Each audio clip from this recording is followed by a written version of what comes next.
Il y a 6 ans, le monde, alors sur le point de glisser dans l'abîme économique le plus profond depuis la grande crise, a été sauvé par une vague d'une puissance inédite de mesures coordonnées de relance publique.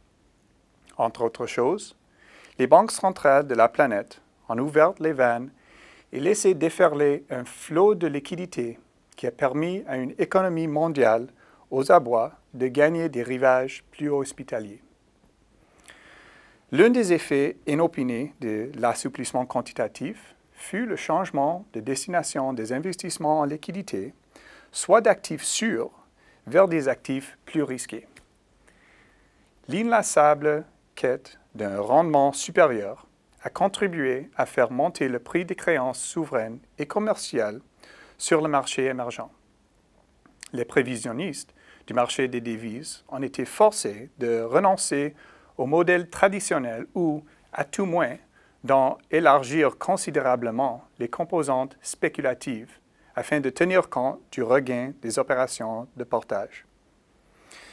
Les marchés des actions partout sur la globe ont alors amorcé leur ascension vers de nouvelles cimes.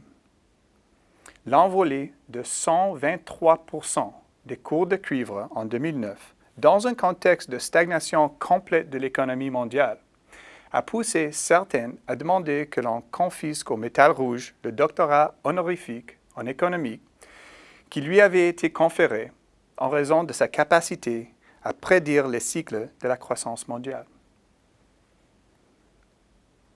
Mais si, comme le veut l'adage, la marée montante élève tous les bateaux, alors, comme Warren Buffett se plaît à nous le rappeler, il faudra l'attendre que la marée redescende pour découvrir qui nage sans shorts. L'éventualité d'une réduction nette de l'ensemble des liquidités mondiales serait synonyme d'une diminution des fonds disponibles pour l'ensemble des acteurs du marché. Cette baisse entraînerait à un certain moment des turbulences sur le marché et il y aurait assurément des gagnants et des perdants, dont certains pourraient souffrir plus que d'autres. Dans l'économie émergente, les entrées de capitaux ont chuté de près de 20% l'an dernier et 2015 s'annonce une autre année mouvementée. Certaines ont tiré parti de l'afflux de liquidités pour renforcer leur compétitivité, assouplir leur marché du travail et améliorer l'efficience de leurs institutions publiques. Cette divergence de position a été mise en évidence par les effets de la réaction au retrait de la politique d'assouplissement. Ainsi, les marchés émergents, la véritable évolution sera le retour de la différenciation des risques au sein même de la catégorie des marchés émergents.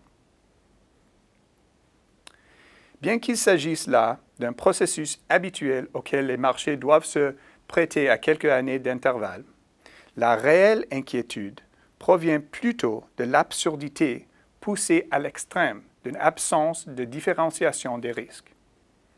L'assouplissement quantitatif n'a pas simplement incité les investisseurs à faire une incursion dans le territoire familier des risques commerciaux et souverains. Vu l'abondance des liquidités et le nombre limité des actifs, les investisseurs en quête d'un rendement respectable ont dû s'aventurer plus profondément dans le continuum des risques. Et, ce faisant, ils se sont intéressés à une myriade d'actifs plus risqués, offrant un rendement de moins en moins élevé et susceptibles d'être insuffisants pour couvrir les risques assumés. Leur recours à une politique monétaire ultra accommodante a induit des distorsions, lesquelles, à un certain moment, les investisseurs se sont vus offrir un rendement de moins de 250 points de base pour assumer le risque souverain de l'État gabonais par rapport au risque présenté par le Trésor américain. Aux États-Unis, la montée en flèche des obligations à haut risque, les fameux junk bonds, depuis 2009, a poussé le prix de créances commerciales à rendement élevé à des sommets inégalés. L'an dernier, des liquidités dépassant les 20 milliards de dollars américains ont pris la direction des crédits automobiles à haut risque adossés à des actifs.